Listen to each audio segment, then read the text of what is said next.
Genuinely, how hard is it? I feel like I'm losing my mind. I mean, I look at all these politicians and I just wonder what's going through their head. These guys have advisors, these guys have people that are paid a lot more money than I'm paid at my job. Even if I do my job well, these guys have advisors, political people, God knows what else. And they get paid hundreds of thousands of dollars. Yet every time you look at some of their accounts, some of their posts, some of their, press releases, it feels like these people are 16 weeks behind. If you ask these people if they had their finger on the pulse, it wouldn't be on the neck. It would be on the person down the streets, and it's just hoping it's transmitting the pulse. I mean, are they employing ghosts? Are they using Ouija boards? Are they doing something that I don't know that they think's working? Because if you know what I'm talking about, every time you see a politician's post about, let's just say, Jacinta Allen, for example. Recently, she had a $16 billion scandal or $15 billion scandal with the CFMEU while she was the Minister for Construction, I believe it was. I'll correct myself if I'm wrong there, in the Victorian Parliament. And her husband was awarded some contracts, but $16 billion went to the CFMEU, and reports were coming out that a lot of that had been siphoned to organised crime. And for some reason, no matter what she does, she always has this bad attitude in press conferences. I mean, look at her. Like, seriously. She's rude in every press conference. She doesn't back down. You got to respect her for it. She understands that if you back down, a loss seen by anyone or an admission of guilt, once you do it once they have that little notch, guess what? It's not coming back. So she understands that. So she holds the line very firm. But it's almost as if these people, they're very tone deaf. Yes, I understand. I get the sentiment, the psychology behind it. She has a CFMEU scandal come out. What do they want to do? They want to draw, say, attention away from it by saying, hey, look at the good stuff we're doing. But every time we go on good old Jacinta Allen's Twitter, what actually happens? Well, let me just put it this way. They're the most tone-deaf things ever. You could have a blind, deaf, dumb, lame person tweet from her account and probably come off more well-adjusted. It's not the fact that it's her trying to point out her good things. It's not adjusted to the average man and woman's view. It could be the CFMEU has lost $15 billion. And instead of turning tact and going with something completely different, she'll go on the line of, Victoria's bringing down cost of living relief for people, allowing more first home buyers in. Get off the topic of money. People are already mad at you. And then you're opening in a time when the cost of living is out of control in Australia. You are bringing up the cost of living. You're opening up the door for yourself and others who you're related to be absolutely flamed. And this is where I don't understand. Where is your finger? It's not on the pulse.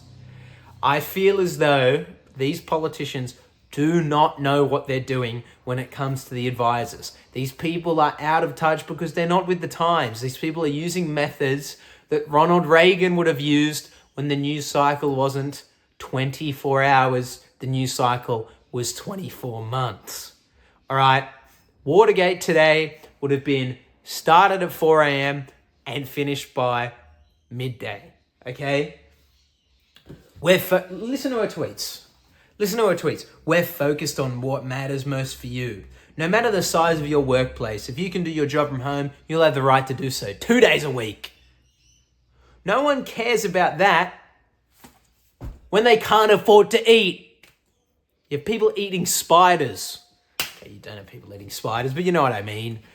People can't afford to eat properly. People can't afford their rent, their car insurance. They're putting everything on the credit card. They hear about you and God knows who else in your government somehow letting almost $15 billion. $15 billion is more than some countries' GDPs go to organized crime through things like the CFMEU, and you have the audacity, or at least are so out of touch that you tweet about or release a statement about cost of living and go on about it in your press conference. People know what things cost. You know what they care about? The cost of how much money you're costing them. $15 billion for taxpayers is an insane amount. These people don't have the fingers on the pulse. And another person that does it is Chris Minns. Whenever someone talks about the cost of petrol, the cost of, how housing's so expensive, he goes, we're bringing, the first home buyers grant has allowed more than 5,000 people to buy homes in the last 24 months. Mate, we don't want more people buying homes because people understand the basics of economics. They understand that means the houses are going to go up and they can't afford it. All right? When they talk about rent, and then he'll go, we're transforming Moore Park, half of it into a park precinct and half of it into this, and we want to turn Woollahra Station into more apartments. Mate.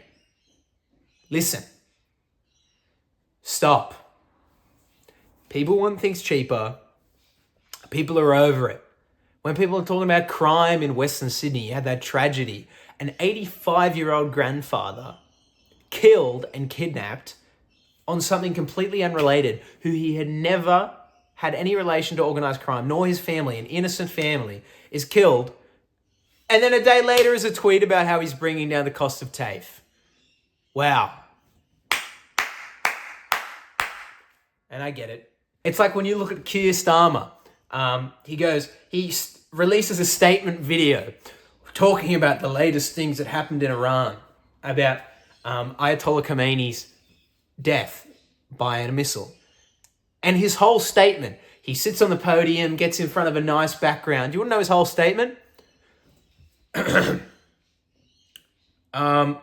So we're aware, and the UK had nothing to do with it, but we support it. Yeah, you support it. It's already done. They didn't ask you.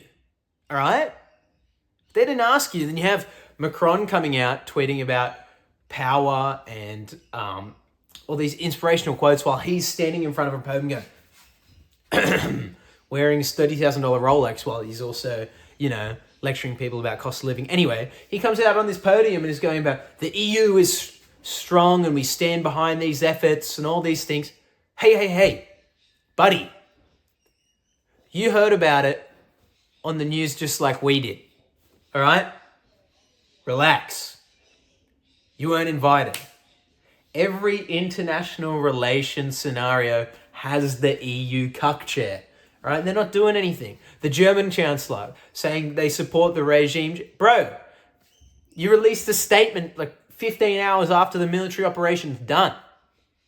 And then they release other statements, and then you have another one, Anthony Albanese coming out and going, the worst thing in the world could happen. Australia could have a tsunami, a flood, and then he would go on and talk about, we're giving Australian kids swimming lessons because we know how much it matters to you. Australians live on the coast and it's important. Please, someone give these advisors a fighting chance.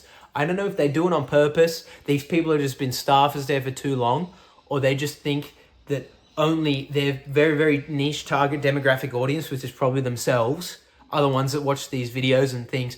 It's unbecoming, all right? It's unbecoming. Press conferences, releases. You know what these governments, these people, Albanese, Jacinta Allen in particular, these people have replaced action with tweets. Because people in our day and age, with the 24-hour news cycle, if you post something about it enough, they believe you're just doing it. Because people don't check, because people don't have time, because they receive so much information at once that they think, they're tweeting about it. They must be doing something about it. No. I can press tweet. They're not pressing tweet. Their staffer is, who is doing it late at night, and they're just pressing tweet because they've got to fulfill a quota of how many tweets they've got to put out. All right, they're not actually acting on it. Like, you will have, recently I saw, it's great. They're making TAFE and educational more accessible. But you have people talking about cost of living and all these news cycles. They're talking about how fuel may be going up and we might be running out of it. And then in comes a tweet and it's, we're making TAFE more accessible. That's why we made everything free for TAFE. People are worrying about if they can drive to work to feed their kids because petrol is going to go up. Read the room, man.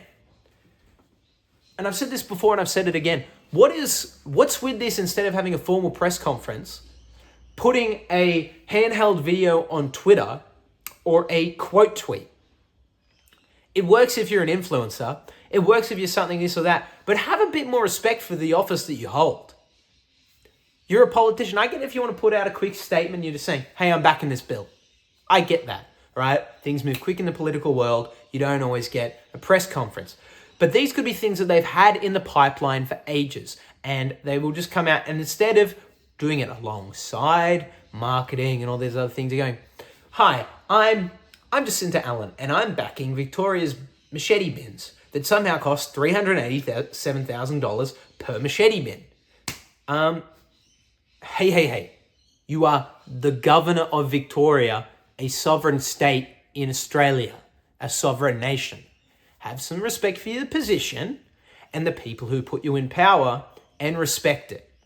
You have these premiers who, when rightly questioned about $15 billion, Senator Allen, of course, going towards unions in bed with organised crime, and they're fighting over semantics of questions at a press conference, and nothing's getting asked about it. They're fighting with reporters who are representing answers and questions that people want to know. And guess what they do? They go on, they go, well, no, I retract your statement. I'd like if you retract your statement. They start fighting with people. And then you see these people, they're smug. They go into the Parliament House, they're laughing, they're jovial, they're playing like children. The last time I acted like a member of Parliament in Parliament? When I was in high school, throwing mandarins around in the playground, all right? And you have members of Parliament, 40, 50, 60, 70-year-old women and men laughing and making jokes at the expense of what the Australian people believe are serious actions and things that affect their livelihood. You have things about cost of living. You have things that are terrible, like the amount of organised crime in Sydney. You have things like terrorist attacks. You have things like we're running out of fuel, the amount of tax we pay on natural gases and things like that. And you have the members of Parliament laughing about it because they think it's a little jab and a little joke and they think it's funny. These people don't care about the average layman. They're laughing at you in the political chambers. And you know what the worst thing is? It's not even close to the public. These things are live streamed and put on videos, but they think the average person is so dumb that they won't even check. And you know what the sad thing is? No news article or no channel is going to show it. It's ridiculous. You have an independent member of Parliament, David Pocock, who, an Australian rugby player turned member of Parliament, is asking better questions, better worded questions, and doing more research and understanding about our natural gas industry and our beer tax excise than the own leader of the Australian Parliament, the Prime Minister, Anthony Albanese himself. And then Anthony Albanese says he's divisive, contrarian, says that he's wrong, and that he doesn't believe it. And Carl Stevanovic, bit of an NPC, but I'll be happy about the pushback, comes in and says, hey, pushes back a few times, and Anthony Albanese pushes it back because these people don't care. All right? That's why they're doing these things, like posting these tweets and posting these poorly timed and stupid unread room type tweets, because they don't actually care what you think. All right? It's about the donors and the political class and whatever else you get onto. I'll just go through some of them.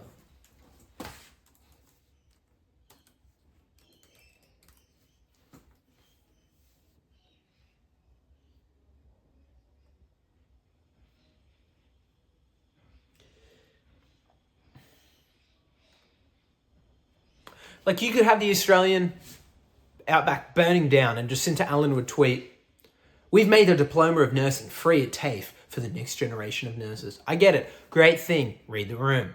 Or, provide more help. You don't really sound like you care. It takes 5 seconds to make a tweet. I'm pretty sure the TAFE was already free.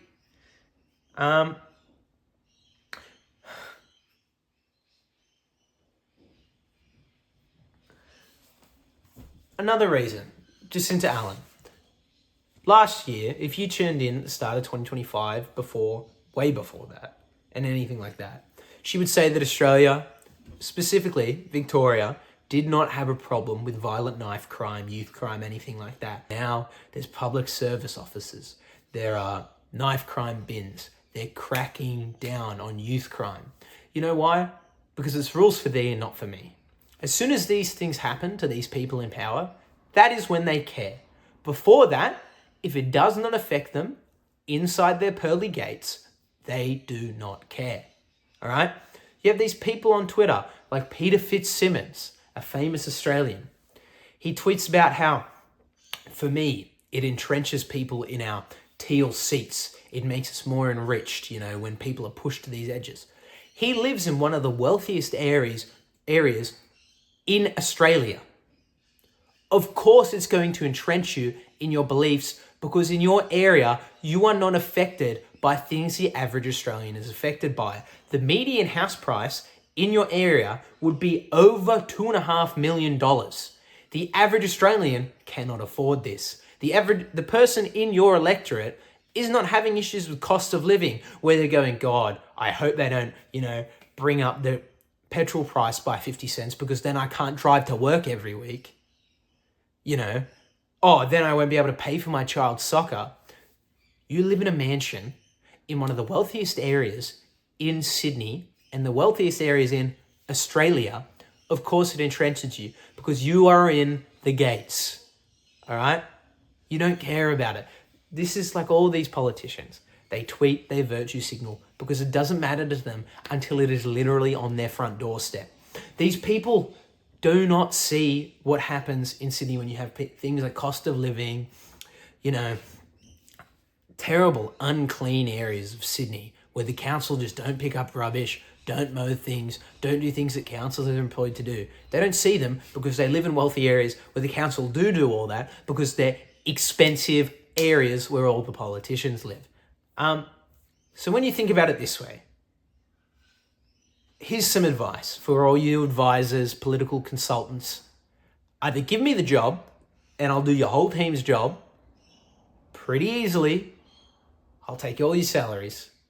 But do yourself a favor and put your finger on the pulse. This news cycle is 24 hours. You guys are months behind. Get with it or get off it. And stop with the tweets. You're a public office. Have some respect for it.